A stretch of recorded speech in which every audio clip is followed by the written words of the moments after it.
बाबाजी और हुजूर जी की प्यारी संगत जी, राधा स्वामी जी, स्वागत है आपका हमारे चैनल भजन मार्गम में।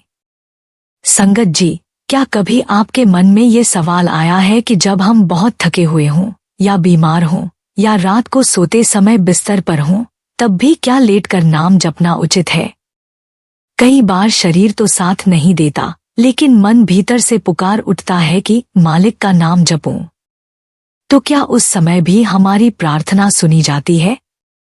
क्या हमारा नाम जप वैसा ही फलदायी होता है? आज हम इसी प्रश्न का उत्तर आत्मा की गहराई से समझेंगे।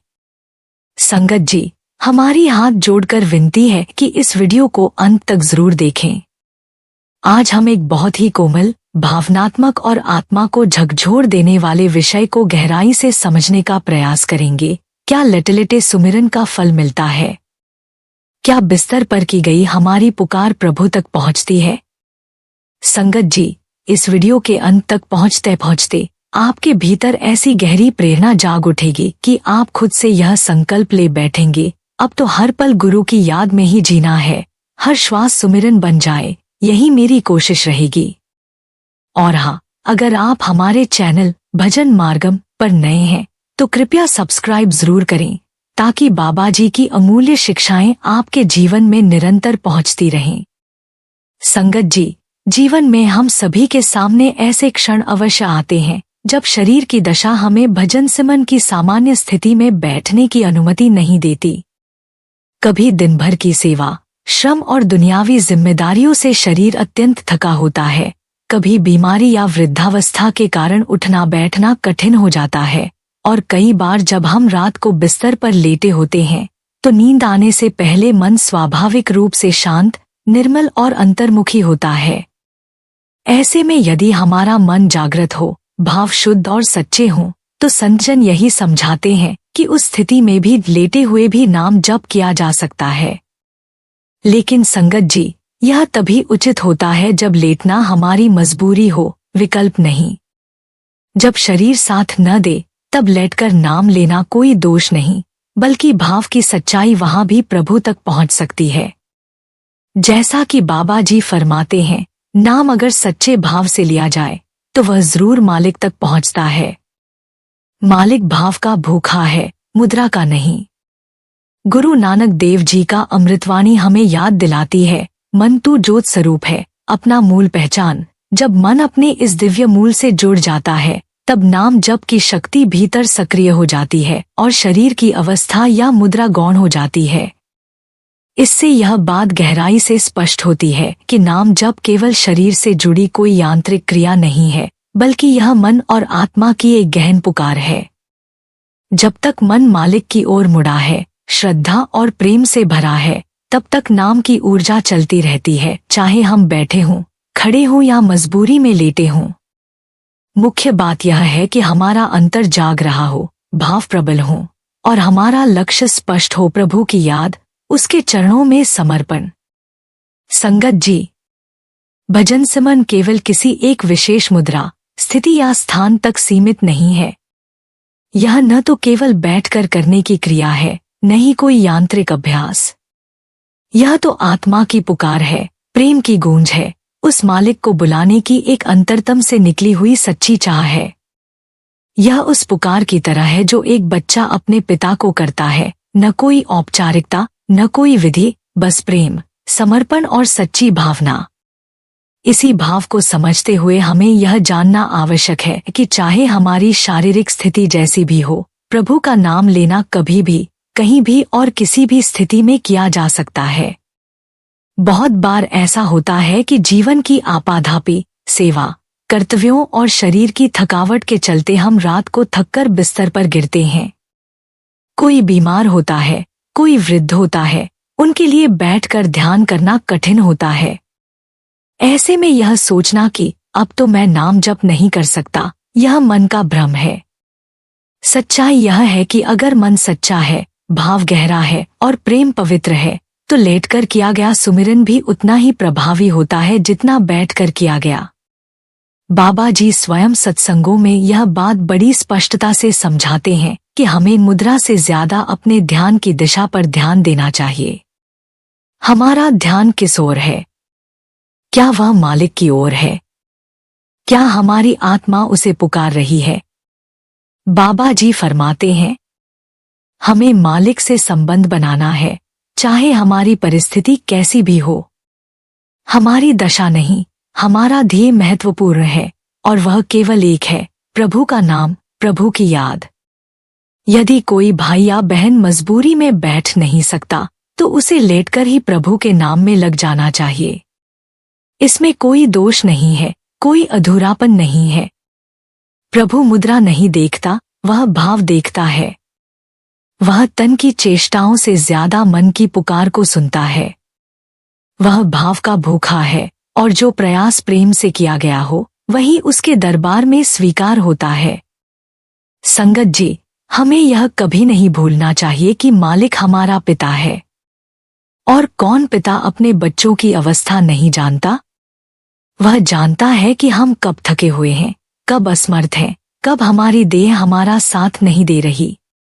लेकिन वह यह भी देखता है कि इन सब सीमाओं के बावजूद क्या हमने उसे याद किया या नहीं, क्या हमने कुछ पल उसके नाम में बिताए या नहीं, क्या हमने अपनी स्थिति में रहकर अपने सामर्थ्य के अनुसार प्रयास किया या नहीं।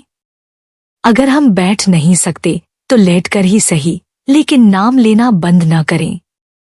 हमें अपनी शारीरिक सीमाओं से नहीं बल्कि अपने प्रेम से परखा जाएगा। कई बार हम सोचते हैं कि हम अपने प्रयासों से मालिक को पा लेंगे, लेकिन यह भी एक गहरा भ्रम है। सच्चाई तो यह है कि जब तक उसकी कृपा न हो हम उसे चाह भी नहीं सकते। उसका प्रेम पाना, उसकी ओर बढ़ना, उसका नाम लेना, यह सब भी उसी की कृपा से ही संभव होता है। हमारी ओर से जितना भी किया जाए वह केवल एक कोशिश मानी जाएगी और वही कोशिश उसे प्यारी है। हम किसी भी प्रयास के जरिए यह दावा नहीं कर सकते कि हम मालिक के योग्य हो गए हैं। हम कभी योग्य थे ही नहीं, लेकिन उसका प्रेम, उसकी दया हमें योग्य बना सकती है। इसलिए हमें अपने प्रयास की गिनती नहीं करनी चाहिए। कितनी बार नाम लिया, कितने मिनट किया, कितने घंटे किया, यह सब बाहरी गणनाएं हैं। प्रभु के दरबार में केवल भावना की गिनती होती है। बाबा जी कहते हैं, आप बस बैठिए, आप केवल आदेश का पालन कीजिए, बाकी सब मालिक संभाल लेंगे। यह वचन कितने सुकून देने वाले हैं। प्रभु केवल हमारी एक सच्ची पहल चाहता है। हम एक कदम बढ़ाएं, वह 10 कदम हमारे लिए आगे बढ़ता है। वह हमारे एक छोटे से प्रयास को 100 गुना कर देता है। संगत जी, वह मालिक प्रेम का सागर है, दया का दरिया है। वह हमारे हर प्रयास, हर पुकार को सुनता है, यहाँ तक कि वो अश्रु भी जो हमारी आंखों से नहीं गिरते लेकिन मन में बहते रहते हैं। तो याद रखिए, भजन सिमरन संख्या या स्थिति पर नहीं, भावना पर निर्भर करता है। चाहे आप लेटे हों, बैठे हों, चलते हों, नाम लिया जा सकता है। जरूरी बस यह है कि नाम के साथ प्रेम हो, सच्चाई हो, संकल्प हो। कोशिश में कभी कमी नहीं आनी चाहिए। हमें अपनी स्थिति के अनुसार, अपने सामर्थ्य के अनुसार पूरी ईमानदारी से प्रयास करना है। कभी कभी एक बहुत छोटा प्रयास, जैसे रात को सोते समय 2 मिनट नाम लेना या सुबह उठते ही आँख खोलने से पहले राधे राधे या सद्गुरु कहना, यह छोटी सी क्रिया भी आत्मा को प्रभु के समीप पहुंचा सकती है। और जब आप बाबा जी के चरणों में बैठें तो उन्हें केवल एक सद्गुरु नहीं बल्कि एक मित्र, एक प्रेमी की तरह देखें। सिमरन शुरू करने से पहले उनके साथ मन की बातें करें। अपने दिन की बातें, अपने डर, अपनी गलतियां, अपनी आशाएं, सब कुछ जैसे एक प्रिय से बांटा जाता है वैसे ही बाबा जी से बांटिए। फिर देखिए, जब आप सच्चे मन से प्रेम की भाषा में बोलेंगे तो प्रभु भी उसी भाषा में उत्तर देगा। क्योंकि संगत जी, मालिक को और कुछ नहीं चाहिए, न धन, न पूजा, न दिखावा। उसे चाहिए बस एक सच्चा, निर्मल प्रेम। और वो प्रेम जब मन में बसता है तो भजन सुमिरन की हर अवस्था, हर स्थिति, हर समय शुभ और स्वीकार्य हो जाता है। बस इसी प्रेम में लीन होकर, नाम में समर्पित होकर हर हाल में प्रभु को पुकारते रहिए, वही हमारी मुक्ति का मार्ग है। संगत जी, लेटकर नाम जपना एक सुंदर अनुभव हो सकता है यदि हम उसमें आवश्यक सावधानियां अपनाएं। संगत जी, लेटकर नाम जपने का सबसे बड़ा खतरा यह होता है कि मन बहुत जल्दी नींद की ओर बह जाता है। शरीर तो पहले से विश्राम की अवस्था में होता है, ऐसे में यदि मन भी ढीला पड़ गया तो नाम जप निद्रा में विलीन हो जाएगा। यह ध्यान की जगह तंद्रा बन जाएगी। इसलिए जरूरी है कि लेटते समय भी मन को पूरी सजगता से प्रभु की ओर मोड़ा जाए। जैसे हम ध्यान की अवस्था में सतर्क रहते हैं, वैसे ही लेटकर जपते समय भी प्रयास करें कि मन सतर्क और चेतन बना रहे। याद रखिए, सुमिरन निद्रा नहीं, चेतना की साधना है। संगत जी, रात को सोने से ठीक पहले बिस्तर पर लेटते समय 10 से 15 मिनट का शांत नाम जप बहुत प्रभावशाली होता है। यह एक ऐसी आदत बन सकती है जो आत्मा को दिन भर के तनाव, विचारों और दुनियावी झंझटों से अलग करके परमात्मा की गोद में पहुंचा देती है। यह उस बच्चे की तरह होता है जो दिन भर की थकावट के बाद माँ की गोदी में सिर रखकर सोता है, शांति, प्रेम और सुरक्षा के अनुभव में। यदि आप इसे प्रतिदिन की आदत बना लें तो धीरे धीरे आपकी आत्मा को भीतर से गहरा बल मिलेगा और हर रात आत्मिक ऊर्जा का संचार होगा। संगत जी, जब लेटकर नाम जपें तो आंखें बंद करके यह अनुभव करें कि प्रभु, बाबा जी या सद्गुरु आपके समीप हैं। मान लीजिए जैसे आप किसी बहुत प्यारे मित्र, प्रियजन या गुरु से बात कर रही हैं, उसी भाव से नाम लें। ध्यान की मुद्रा में बैठना संभव न हो तो कोई बात नहीं, लेकिन प्रेम की मुद्रा में तो हमेशा जप सकते हैं। प्रेम, श्रद्धा और आंतरिक एकाग्रता से भरा हुआ नाम जप शरीर की स्थिति से कहीं अधिक प्रभावशाली होता है। बाबा जी कहते हैं, जहाँ प्रेम है वहाँ प्रभु स्वयं आ जाते हैं। तो चाहे मुद्रा जो भी हो, अगर प्रेम है, भाव है और सजगता है तो लेटकर जपा गया नाम भी आपको प्रभु के बहुत करीब ले जा सकता है। संगत जी, ये समझना सबसे जरूरी है। परमात्मा भाव देखता है, शरीर की स्थिति नहीं। शरीर चाहे खड़ा हो, बैठा हो या लेटा, अगर मन मालिक से जुड़ जाए तो वही सच्चा नाम जप है। जैसे कोई रेडियो तभी आवाज देता है जब ट्यूनिंग सही हो, वैसे ही आत्मा तभी नाम से जुड़ती है जब मन की ट्यूनिंग मालिक से हो। संगत जी, याद रखें कि लेटकर नाम जप कर सकते हैं, लेकिन जब शारीरिक मजबूरी हो, जब अन्य कोई स्थिति मुमकिन न हो। लेकिन जब आप स्वस्थ हों तो बैठकर ही नाम जपना सबसे श्रेष्ठ होता है। संगत जी, अब देखिए, हम अक्सर इस बात पर बहुत ध्यान देते हैं कि सिमरन कैसे करें, कितनी देर करें, किस मुद्रा में बैठें, ये सब जरूरी है। लेकिन इससे भी ज्यादा जरूरी है कि हम नाम की कमाई की असली महत्ता को समझें। संगत जी, हमारे मन में मालिक से मिलने की तड़प सबसे जरूरी है। बिना इस तड़प के कोई भी भजन, सुमिरन, कोई भी साधना पूरी तरह सफल नहीं हो सकती। यह तड़प ही आत्मा की असली आग है जो हमें अंदर से जला कर मालिक की ओर खींचती है। जब तक यह तड़प नहीं जागती तब तक सब कुछ केवल रस्म बनकर रह जाता है। चलिए इसे एक बेहद सुंदर और मार्मिक बानी के जरिए समझते हैं। मुझे तेरा तुझे दिखाए और न दूजा भाए, जिस पास तेरा नाम नहीं सो जिंदा क्यों मर न जाए। भावार्थ, हे मालिक, अब मुझे तुझमें ही तू दिखाई दे और कोई भी इस मन को न भाए। जिस हृदय में तेरा नाम नहीं बसा वह जीवित होकर भी मरा ही है। यह बानी हमें यही सिखाती है कि अगर हमारे भीतर तेरा प्रेम नहीं, तेरी याद नहीं, तेरा नाम नहीं तो जीवन व्यर्थ है। और अगर उस नाम की तड़प, उस मिलन की प्यासी भावना जाग जाए तो फिर चाहे साधक बैठा हो, लेटा हो, रो रहा हो या हंस रहा हो, हर स्थिति में वह मालिक के और पास जा रहा होता है। संगत जी, तड़प वह ईंधन है जो सिमरन को जीवंत बनाती है। अगर सिमरन में यह तड़प नहीं तो वह खाली स्वर है, और अगर तड़प है तो एक ही पुकार से मालिक दौड़ा चला आता है। चल अब सजनी पिया के देश, मिल अब गुरु से कर आदेश। संगत जी, यह कोई साधारण पंक्तियां नहीं है, यह तो आत्मा की पुकार है जो उसे उसके सच्चे प्रियतम, उसके पिया परमात्मा की ओर बुला रही है। यह बुलावा है आत्मा को उसकी वास्तविक यात्रा पर ले जाने का, जो बाहर नहीं, भीतर शुरू होती है।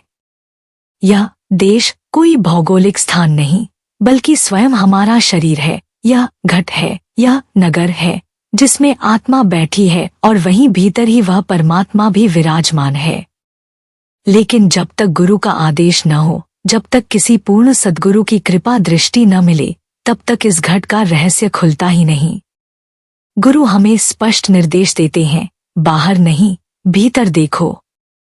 मालिक बाहर नहीं, तुम्हारे अपने अंतर में बैठा है, और जो इस आज्ञा को अनसुना करके बाहर बाहर उस परम ज्योति की खोज में दौड़ते हैं, वे अंततः थककर गिर जाते हैं। ब्रह्मा, विष्णु, महेश जैसे देवताओं की उपासना करने वाले, या वे जो शास्त्र, वेद, पुराण, उपासना आदि के जाल में ही उलझे रहे, वे भी इस सत्य तक नहीं पहुंच सके जब तक उन्होंने भीतर की ओर रुख नहीं किया। थके जहां ब्रह्मा विष्णु महेश, इसका अर्थ यही है कि यह रास्ता केवल ज्ञान या कर्म से नहीं खुलता, यह तो प्रेम, समर्पण और गुरु की कृपा से ही प्रकट होता है। जब कोई साधक अपनी सारी आशाएं बाहर की दुनियावी वस्तुओं, साधनों, स्थानों, तीर्थों और विचारों में खोजता है, तब वह भटकता है, थकता है और अंततः खाली ही रह जाता है। लेकिन जैसे ही वह गुरु की शरण में जाकर उनके आदेश का पालन करते हुए भीतर की यात्रा शुरू करता है, तो धीरे धीरे वही आत्मा उस परमात्मा की झलक पाने लगती है। संगत जी, बाहर केवल दृश्य है, लेकिन जिसका दर्शन आत्मा को चाहिए वह अदृश्य है, और वह अदृश्य केवल भीतर से प्रकट होता है। इसलिए यह अवसर, यह मानव जन्म, यह गुरु की कृपा, सब कुछ एक ऐसा संगम है जहां आत्मा अपनी यात्रा आरंभ कर सकती है। परंतु यदि हम इस अवसर को खो दें, इसे स्थगित करते रहें, बाह्य आकर्षणों में उलझे रहें, तो फिर यह शरीर भी एक दिन समाप्त हो जाएगा और वह अनमोल अवसर भी हमारे हाथ से चला जाएगा। इसलिए सजनी, अब और देर मत कर। उठ, सजग हो और अपने पिया के देश को चल।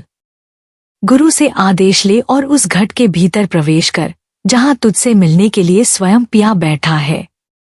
यही सच्चा मिलन है, यही सच्ची तीर्थ यात्रा है, और यही आत्मा का अंतिम विश्राम। संगत जी, हर जीव की एक ही तमन्ना होती है कि वह सच्चा साधक बने, सच्चा दर्शन पाए, शब्द का प्रकाश देखे, गुरु के सूक्ष्म स्वरूप के दर्शन करे और अंततः प्रभु से मिल जाए। लेकिन क्या यह केवल कहने और सुनने की बातें हैं, या फिर इसका जीवन में अनुभव भी हुआ है? आज हम में से कई ऐसे हैं जो वर्षों पहले नामदान ले चुके हैं, सत्संगों में जाते हैं, लोगों से वाहवाही भी पा लेते हैं। देखो, ये कितने पुराने नामधारी हैं, बड़े अच्छे साधक हैं, इनका जीवन कितना संयमी है, लेकिन क्या वास्तव में हम सच्चे साधक बन पाए हैं? सच्चाई यही है कि न तो हमने शब्द की धुन सुनी है, न ही शब्द का प्रकाश देखा, न ही गुरु के सूक्ष्म दर्शन हुए। फिर ये साधना कैसी, ये यात्रा कैसी, ये संतोष किस बात का? अब समय है खुद से पूछने का, मैं किस चक्कर में उलझा हूँ? अगर सच्चे अर्थों में कामयाब होना चाहते हो, आत्मिक ऊंचाई पाना चाहते हो, तो एक बात गांठ बांध लो, सूरज से पहले उठने की आदत डालो। हाँ संगत जी, जब सारी दुनिया गहरी नींद में होती है, उस वक्त जो आत्मा जाग रही होती है, वह बहुत कुछ पा सकती है। अमृतवेला में उठकर किया गया सुमिरन सबसे प्रभावशाली होता है। जो आत्माएं सूरज के उगने से पहले प्रभु का नाम जपने में लग जाती हैं, उन्हें ही मालिक के दरबार में असली कामयाबी मिलती है। और जो दिन चढ़ने पर उठते हैं, आलस्य में समय गंवाते हैं, वे जीवन के अमूल्य क्षण खो देते हैं। स्वामी जी महाराज ने चेतावनी दी थी, करूरी कोई सत्संग आज बनाए, मतलब कोई ऐसा उपाय खोजो, ऐसी विधि अपनाओ कि हर वक्त सत्य के संग में रहो। यही तो सत्संग है। सत्संग सिर्फ 2 घंटे की बात नहीं, यह तो जीवन जीने की विधि है। जब हम हर क्षण आत्मा को साक्षी बना लेते हैं, जब भीतर से सजग होकर चलते हैं तभी असली सत्संग होता है। इसलिए संगत जी, उठिए। जब पूरी दुनिया नींद में हो, आप अपनी आत्मा को जगा लीजिए। जब बाहर अंधेरा हो, आप भीतर का दीपक जलाइए। जो काम आप जीवन में करना चाहते हैं, प्रभु से मिलना, सच्चा प्रेम पाना, शब्द की धुन सुनना, सूक्ष्म दर्शन देखना, उसका अभ्यास आज, अभी, इसी क्षण से शुरू कीजिए। क्योंकि जब तक आप खुद को नहीं जगाते, कोई और आपको नहीं जगा सकता। और याद रखिए, गुरु तो हर पल तैयार हैं, लेकिन हमें उनके काबिल बनना होगा। और वो काबिलियत आती है तड़प से, प्रयास से और रोजमर्रा की जागरूकता से। संगत जी, एक संत संगी ने बड़ी भावुकता और सहजता से अपनी आत्मिक यात्रा का एक सुंदर प्रसंग साझा किया। उन्होंने बताया कि कुछ वर्ष पहले जब वे गुरु के भंडारे में गए, तो वहां एक व्यक्ति से उनकी मुलाकात हुई। चूंकि उन्हें वहां कुछ दिन रुकना था, तो वह व्यक्ति उनके साथ साथ ही रहने लगा।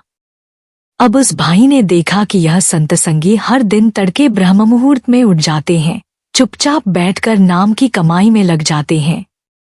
उसने देखा कि सुबह, दोपहर और शाम हर समय ये भाई भजन में ही लीन रहते हैं। उसे यह देखकर आश्चर्य हुआ। एक दिन वह पूछ बैठा, भाई साहब, आप यहाँ तो ये सब कर रहे हैं, लेकिन क्या घर पर भी आप ऐसा ही करते हो? उस संत संगी ने मुस्कुराकर कहा, भाई, तुम्हें क्या लगता है? तो वह कहने लगा, लगता तो है कि आप यहाँ कर रहे हो, पर घर पर शायद इतना समय न मिलता हो। तब उस संत संगी ने बहुत सुंदर बात कही, नहीं भाई, अब यह सब मेरे जीवन का हिस्सा बन चुका है। यह कोई दिखावा नहीं, कोई प्रयास नहीं, यह अब मेरी आदत बन गई है, मेरी आत्मा की जरूरत बन गई है। यह ऐसा सहज अभ्यास बन चुका है जो अब छूटता ही नहीं। पहले हाँ, शुरुआत में एक चाह थी, कुछ पाने की, कुछ बनने की। लेकिन अब तो मालिक की याद ही सबसे बड़ी सफलता लगती है। अब तो बस वही प्रिय लगते हैं, वही भजन सच्चा लगता है। फिर उन्होंने आगे कहा, मैं यही सोचता हूँ कि सभी लोग ऐसी आदत क्यों नहीं बना लेते?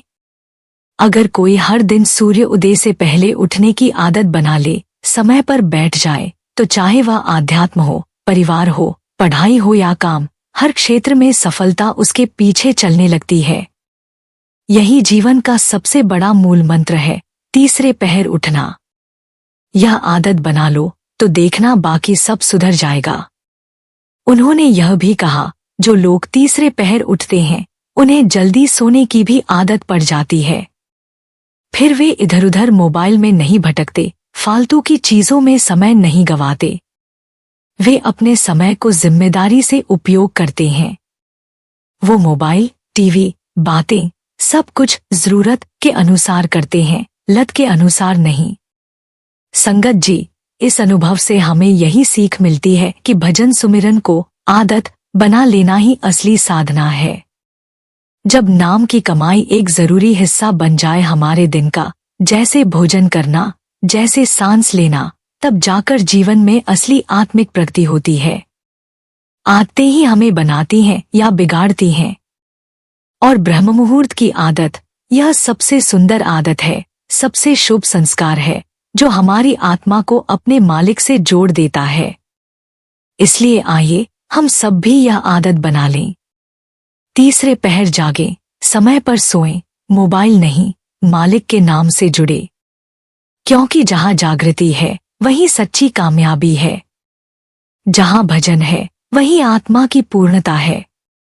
संगत जी, एक बहुत गहरी वाणी है। कट भीतर तू जागरी है सुरत पुरानी, बिना देश झाकत रही, सब मन बुला। इस वाणी में हमारे अंतर की यात्रा का सारा रहस्य छिपा है। इसमें आत्मा से सीधा संवाद किया गया है। हे सुरत पुरानी, तू तो जन्मों जन्मों से भटकती रही है, बाहर बाहर खोजती रही, और अपना असली देश, असली घर, यह शरीर, इसे तूने पहचान ही नहीं पाया। यह शरीर कोई साधारण देह नहीं, यह ही सच्चा देश है, यही आत्मा का मंदिर है। इसी घट के भीतर मालिक विराजमान है। कट भीतर जागने का अर्थ है, अपने भीतर सजग हो, अपनी आत्मा को जागृत कर और उस परम चेतना को जानने की कोशिश कर जो तेरे भीतर ही छुपी बैठी है। हमारी आत्मा पुरातन है, अनादि से है, अनंत तक है।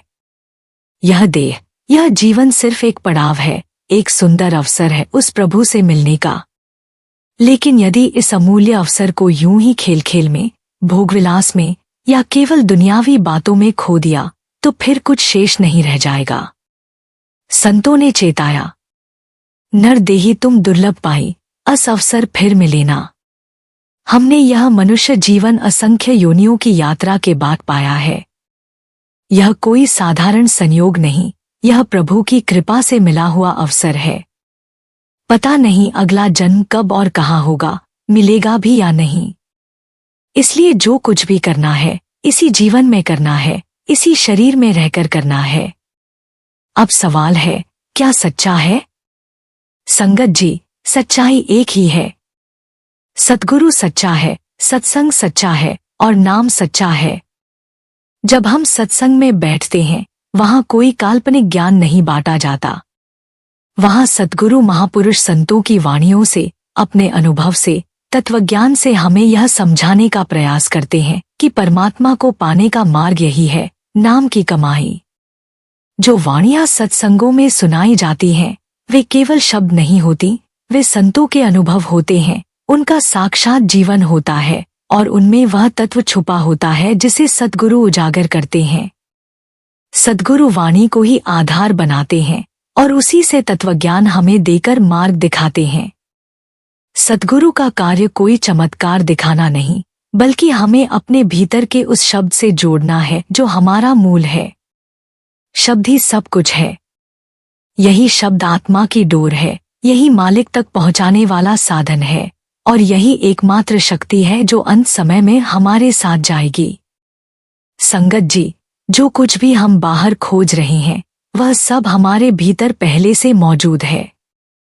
जरूरत सिर्फ एक बात की है, कट भीतर तू जागरी। बस अपने अंदर जाग जाओ, मालिक से मिलन की सच्ची प्यास रखो, सद्गुरु पर श्रद्धा रखो और नाम की कमाई को ही जीवन का सबसे बड़ा कार्य मान लो। याद रखिए, सद्गुरु सच्चा है, सत्संग सच्चा है, नाम ही सच्चा है और उस नाम से ही हम अंत में सच्चे हो पाएंगे। संगत जी, गुरु की महिमा को कोई भी पूरी तरह नहीं बखान सकता। और क्यों? क्योंकि सच ही कहा गया है, बिन गुरु सद्गुरु कौन है जो करे निबेड़ा। अर्थात बिना पूर्ण सद्गुरु के कौन है जो हमारे जीवन की इस गुत्थी को सुलझा सके? कौन है जो हमें आत्मा और परमात्मा का वास्तविक संबंध समझा सके? यह कार्य किसी पढ़े लिखे ज्ञानी, पंडित या किताबों से नहीं होगा। यह तो केवल एक सच्चा सद्गुरु ही कर सकता है जो स्वयं उस परम मार्ग पर पहुंचा हुआ हो। इसीलिए बार बार कहा गया है, जोड़ो री कोई सूरत नाम से। हे आत्मा, जैसे भी हो, किसी भी प्रकार से अपने को उस शब्द से जोड़ जो सद्गुरु ने दिया है। क्योंकि जैसे जैसे आत्मा उस शब्द से जुड़ती है वह भीतर सजग होती है और उसमें स्वयं उस नाम की आदत लग जाती है। कई लोग तो उठकर भी सो जाते हैं, शरीर तो उठता है पर मन और आत्मा नहीं जागते, क्योंकि वे आलस्य और काल के प्रभाव में होते हैं। लेकिन जो वास्तव में जागते हैं वे भीतर से जागते हैं। उनकी आत्मा फिर मन के अधीन नहीं रहती, बल्कि आत्मा ही फिर से मन में मन को लगा देती है। अब समझो कि एक सच्चे सत्संगी का मुख्य कार्य क्या है। केवल एक ही बात, नाम का स्मरण और नाम का भजन। और इसीलिए वाणी कहती है, घर में घर गुरु दिखला धुन शब्द 5 बतलावे। जब सारी दुनिया बाहर बाहर भगवान को ढूंढ रही होती है, मंदिर, तीर्थ और जंगलों में, तब सच्चा सद्गुरु अपने प्रेमियों को कहता है, देखो भाई, वो मालिक तो तुम्हारे ही घर के भीतर है। यह घर, यह शरीर ही असली मंदिर है और यही आत्मा और परमात्मा का मिलन होना है। गुरु हमें उसी निज घर में उस परम शक्ति का दर्शन कराते हैं और उसका माध्यम क्या है? केवल एक चीज, नाम।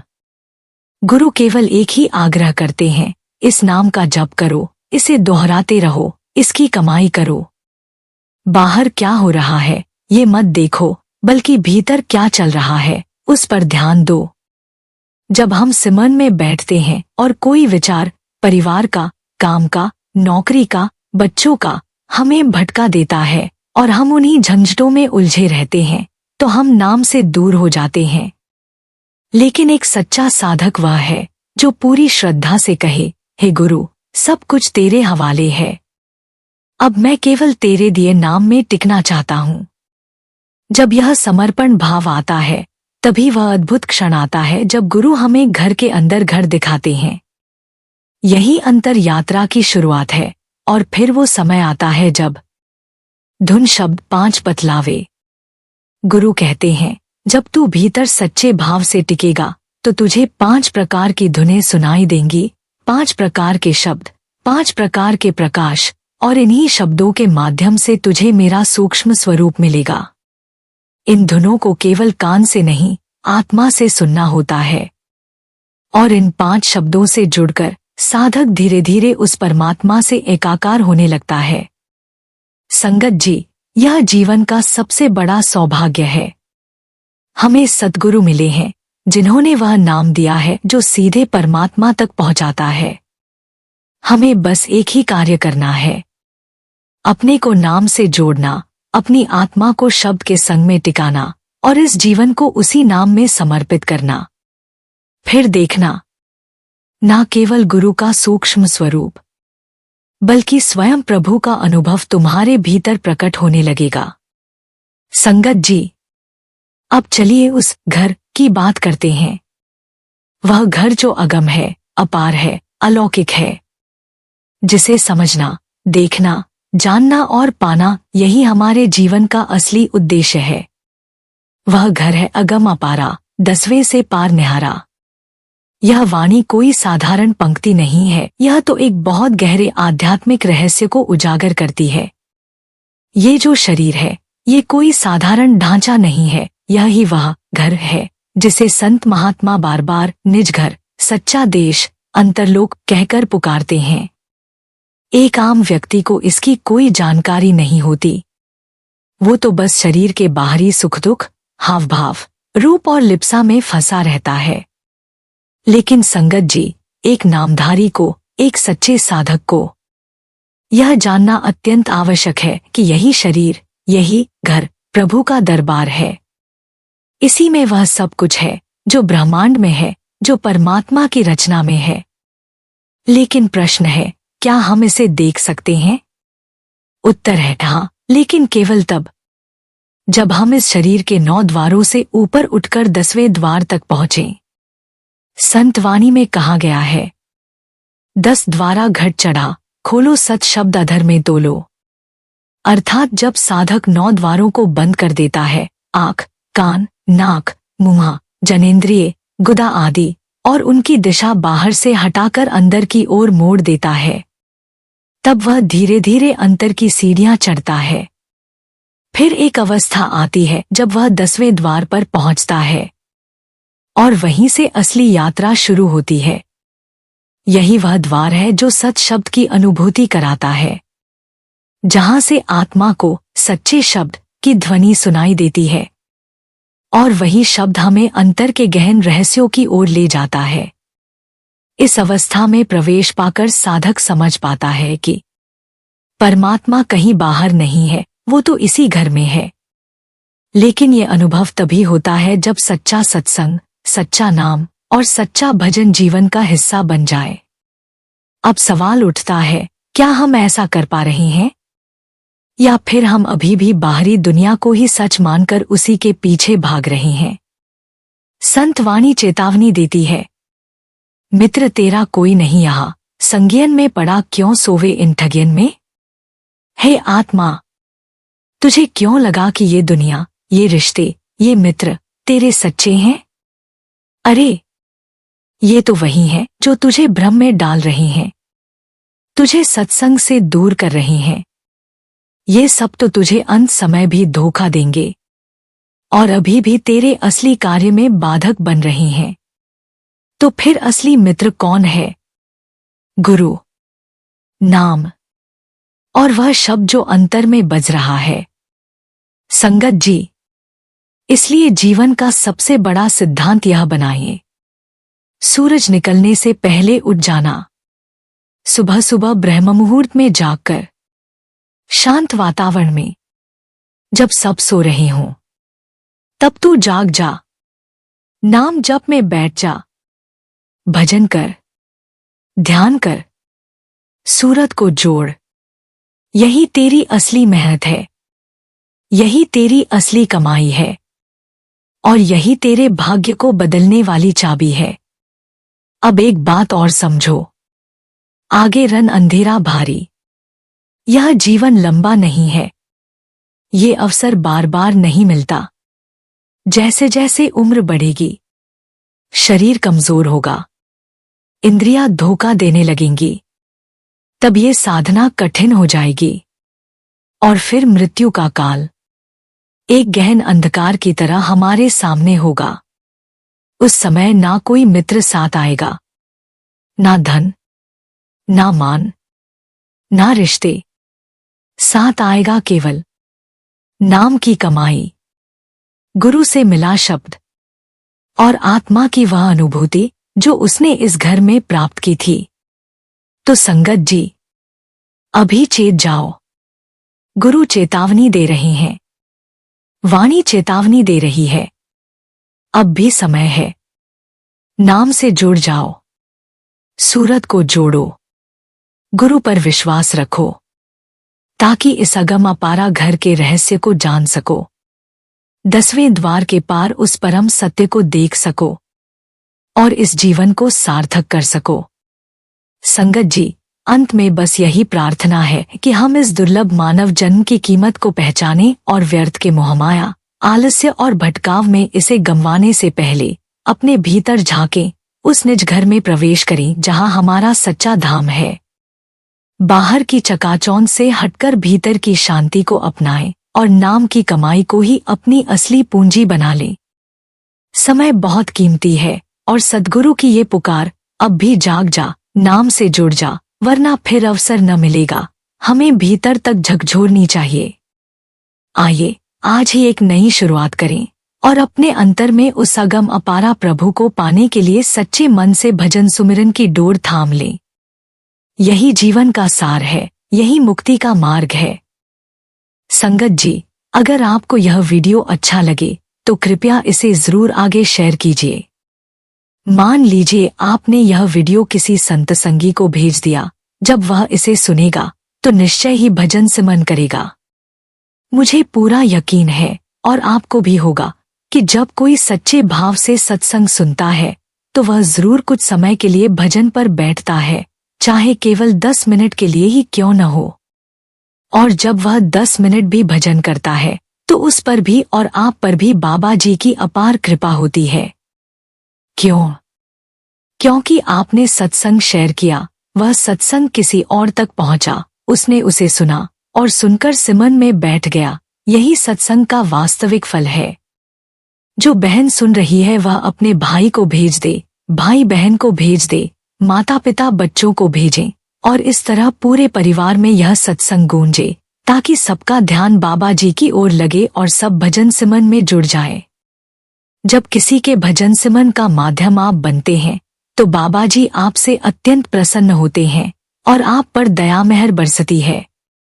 इसलिए हाथ जोड़कर आपसे विनती है, इस सत्संग वीडियो को अधिक से अधिक संगत में भेजें, ताकि सब इसका लाभ लें और सद्गुरु की कृपा के पात्र बनें। और संगत जी, जो भी इस चैनल पर नए हैं, कृपया चैनल को सब्सक्राइब करें और कमेंट बॉक्स में राधा स्वामी जी लिखें। साथ में अपने शहर का नाम और बाबा जी या हजूर जी का नाम लेकर पूरे प्रेम से जुड़ जाए। राधा स्वामी जी।